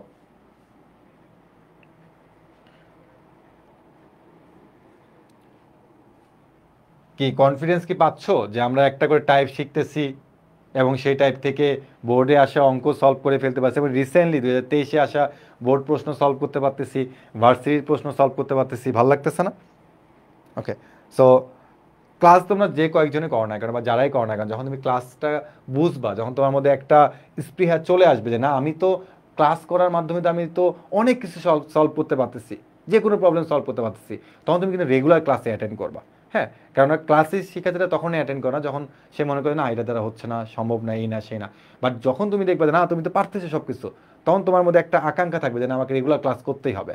হ্যাঁ, এবং তুমি যখন সময়টা দেখবা না যে না আমাকে এই মুহূর্তে করতে হবে, বা আমার 12 তারিখে রেজাল্ট আসার পরে আমি কলেজ দেখব, তারপরে আমি কলেজে ভর্তি হওয়ার পরে আমি হচ্ছে পড়াশোনা শুরু করব, এটা করতে করতে কুরবানি ঈদ পার হয়ে যাবে। হ্যাঁ, কুরবানি ঈদ পার হয়ে পরের বছরে তোমার জুন জুলাই মাসে 1 তারিখ থেকে দেখা যাবে তোমাকে পড়াশোনা শুরু করতে হবে। বুঝছো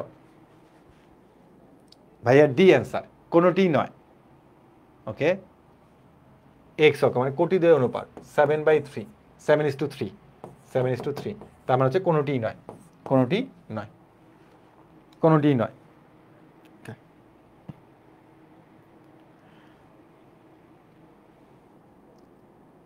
ভাইয়া ক্লাসে সব পারি কিন্তু এক্সামে পারি না, ওই যে তুমি এইভাবে প্র্যাকটিস করো না, আমরা তো তোমাদেরকে এক্সামের মাধ্যমে প্র্যাকটিস করাবো।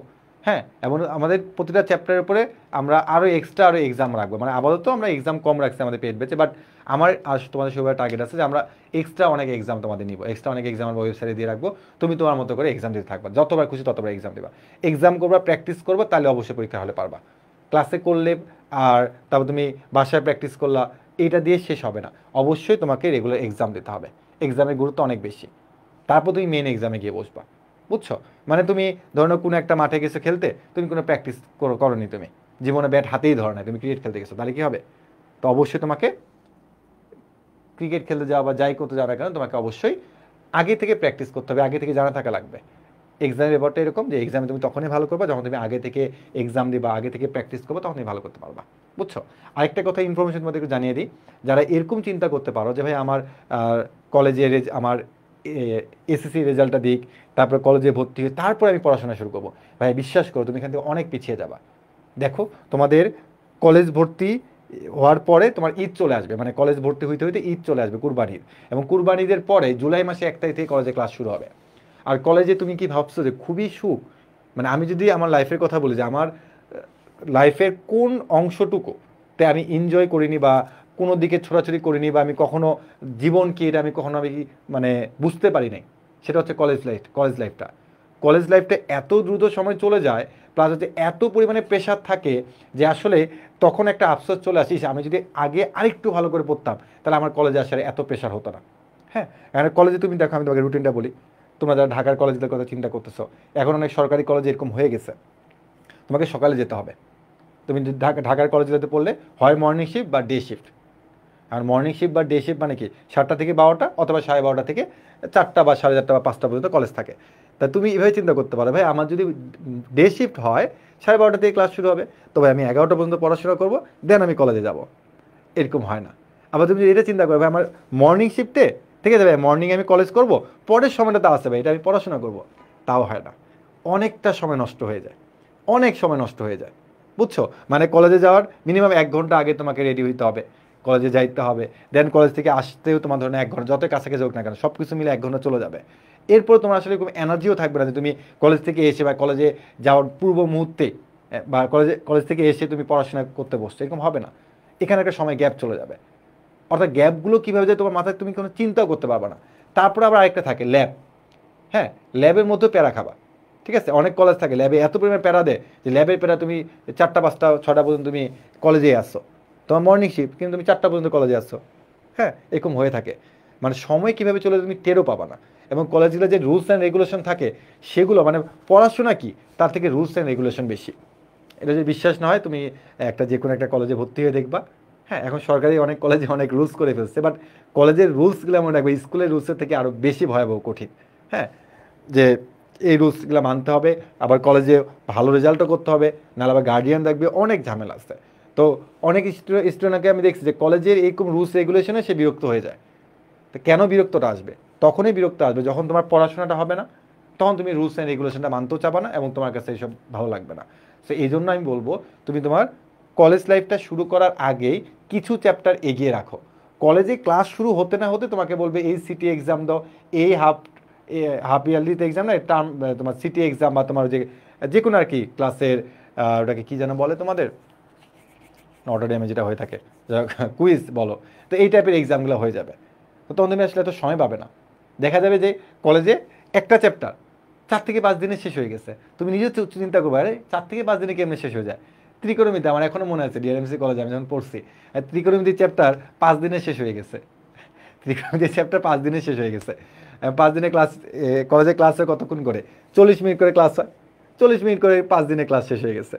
হ্যাঁ, তুমি চিন্তা করো তাহলে কী হয়েছে অবস্থাটা। তো এটা একদম সত্যি কথা যে তুমি কলেজ লাইফে একদমই সময় পাবে না। হ্যাঁ, এখন তুমি যদি কলেজে আসে বসে থাকো তাও সমস্যা। তো কিছু কলেজ বাদ দিয়ে ম্যাক্সিমাম কলেজে তুমি যদি একটা আশা করো যে আমি কলেজে গিয়ে পড়াশোনা করবো, তাহলে আসলে হবে না। বা কলেজে সাথে সাথে পড়ালেখা আগাবো, তাও হবে না। কলেজে একদিনে 1 চ্যাপ্টার শেষ করে দিবে, তোমার পক্ষে সম্ভব একদিনে 1 চ্যাপ্টার শেষ করা? সম্ভব যদি তুমি একটা সাবজেক্টে পড়ো, কিন্তু আমাকে physics chemistry math biology Bangla English অ্যাসিটি সবই পড়তে হবে। তো ওই কলেজের সাথে তুমি কখনো আগাতে পারবো না। কলেজ আগাবে হচ্ছে তোমার আলোর বেগে। এখন তুমি কোন বেগে আগাবা একটু চিন্তা করো তাহলে। হ্যাঁ, কলেজের সাথে তুমি কখনো তাল মিলায় চলতে পারবো না। এবং কলেজে এমন এমন সব বই ফলো করা হবে যে বইগুলো একদম আকৃতিতে ছোট, বইগুলোতে কিছু নাই, খুব কম আছে অঙ্ক, সেই বইগুলো কলেজে ফলো করবে। হ্যাঁ, তো আমি তোমাদের জন্য আগে থেকেই বলে দিচ্ছি, তোমরা যারা বই অলরেডি কিনে চিন্তা করতেছো যে বই কিনবো, তো কী বই কিনবো, তো কেতাব স্যারের বইয়ের অনেক হাইপ আছে। অনেকে কেতাব স্যারের বই কিনে 2 মাস পরে সে হতাশ হয়ে যায়, কেন কেতাব স্যারের বই সবার জন্য নয়। 2 নম্বর অক্ষরপত্র প্রকাশনী বই আছে, 3 নম্বর সিস্টেক প্রকাশনী আছে, 4 নম্বর রূপন্তী সার বই আছে, রূপন্তী প্রকাশনী বই আছে, তারপর এসইউ আহমেদ স্যারের বই আছে, অনেক টাইপের বই আছে।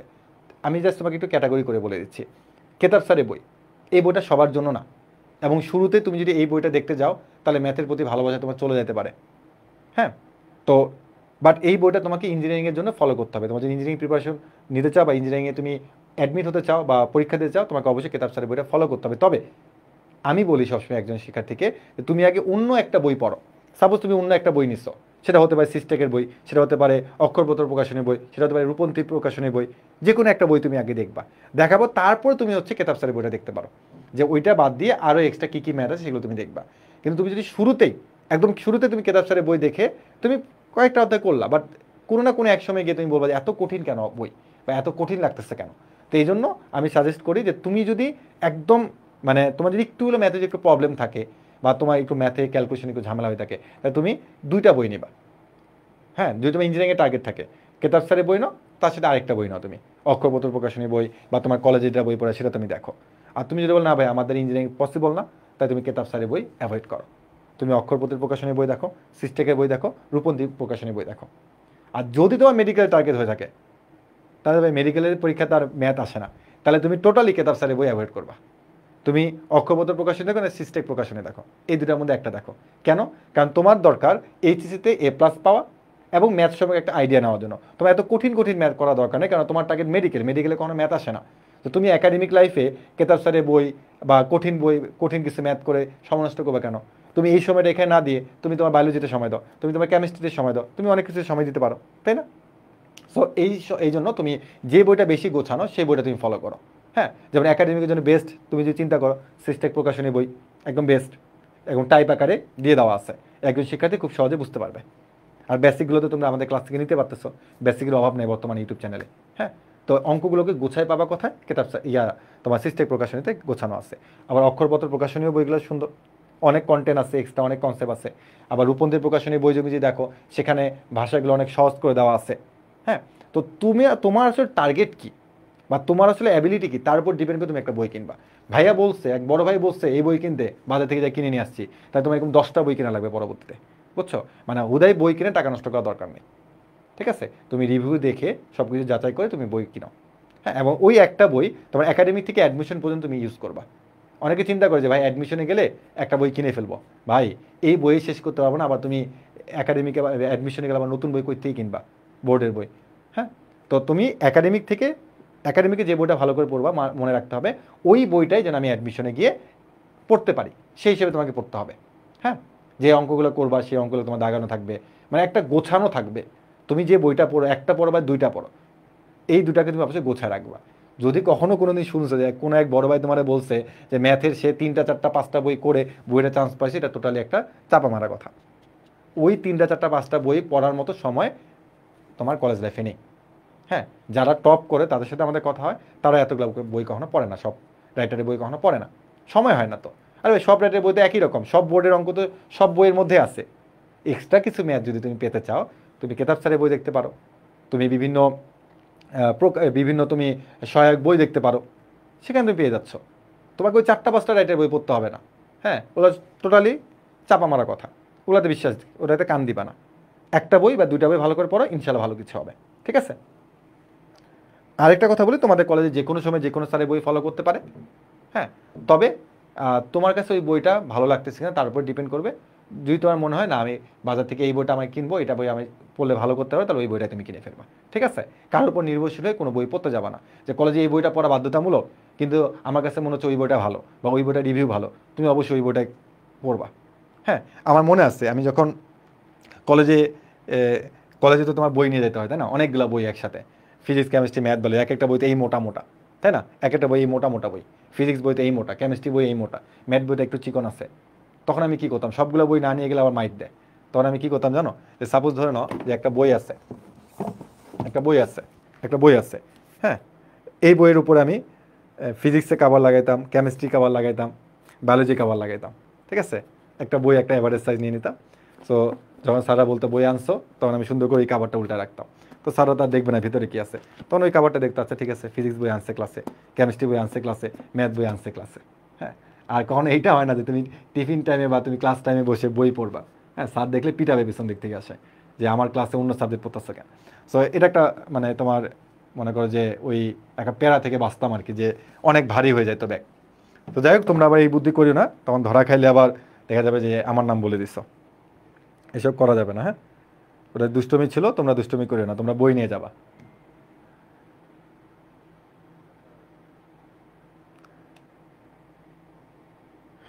ওকে,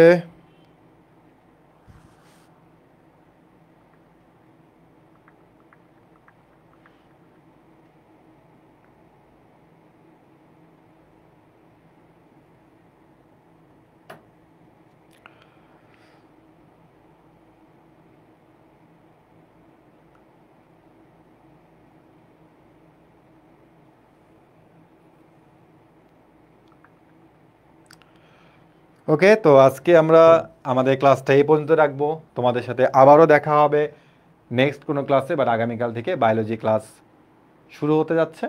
সো তোমাদের সবাইকে জানাচ্ছি বায়োলজি ক্লাসে স্বাগতম, এবং ম্যাথ ক্লাস আজকে এই পর্যন্ত থাকবে। প্রত্যেকে ভালো থেকো, সুস্থ থেকো, এবং নোটগুলো করবা। আর যারা আমাদের পেড প্রোগ্রামে যুক্ত হবা, খুব দ্রুত যুক্ত হয়ে যাও। বিশেষ করে ম্যাথ প্রোগ্রামে যুক্ত হলেই তোমাদের জন্য কিন্তু বই থাকছে। সো বাজার থেকে কোনো একটা বই কিনে নিয়ে আসার আগে কাব্য ভাই বইটা দেখবা কতটা গোছানো, ঠিক আছে? ইনশাল্লাহ ভালো কিছু করতে পারবা। তো প্রত্যেকে ভালো থেকো, ফ্রেন্ডদেরকে এই গ্রুপে যুক্ত করো। হ্যাঁ, এই গ্রুপে আমরা রেগুলার লাইভ ক্লাস নেব। হ্যাঁ, তো প্রত্যেকে ভালো থেকো, সুস্থ থেকো, আল্লাহ হাফেজ। আমার জন্য দোয়া করিও, এবং তোমাদের প্রত্যেকের জন্য দোয়া ভালোবাসা থাকবে, যেহেতু তোমাদের 12 তারিখে রেজাল্ট দিবে, ঠিক আছে? ওকে।